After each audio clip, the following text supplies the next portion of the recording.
ಅಜಿತ್ ಪವಾರ್ ವಿಮಾನ ಅಪಘಾತದ ನಂತರ ಬಾರಾಮತಿ ವಿಮಾನ ನಿಲ್ದಾಣದ ಬಗ್ಗೆ ಹಲವು ಗಂಭೀರ ಪ್ರಶ್ನೆಗಳು ಏಳ್ತಾ ಇವೆ.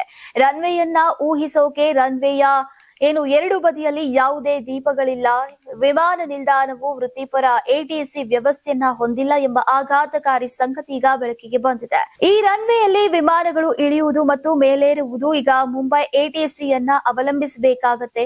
ಭಾರತೀಯ ವಿಮಾನ ನಿಲ್ದಾಣ ಪ್ರಾಧಿಕಾರದ ಅಧಿಕೃತ ವಾಯು ಸಂಚಾರ ನಿಯಂತ್ರಣ ಘಟಕವು ಬಾರಾಮತಿಯಲ್ಲಿಲ್ಲ.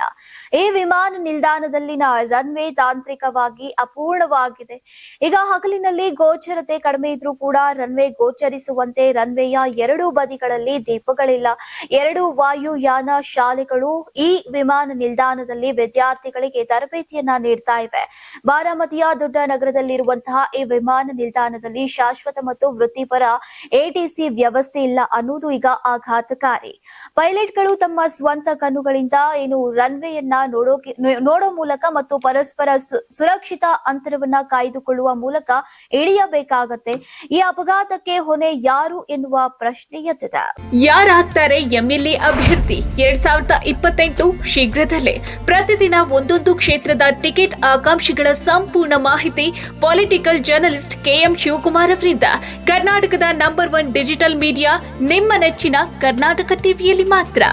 ನೀವು ಸಣ್ಣ ಆಗ್ಬೇಕಲ್ವಾ? ಅದು ಒಂದು ಉತ್ತಮ ಆಹಾರದಿಂದ ಸಣ್ಣ ಆಗ್ಬೇಕಲ್ವಾ? ಪ್ರತಿದಿನ ನಮ್ಮ ಜೀನಿ ಸ್ಲಿಮ್ ನ ಯೂಸ್ ಮಾಡಿ ಯಾವುದೇ ಸೈಡ್ ಎಫೆಕ್ಟ್ ಇಲ್ದಂಗೆ ನೀವು ಸಣ್ಣ ಆಗ್ತೀರಾ.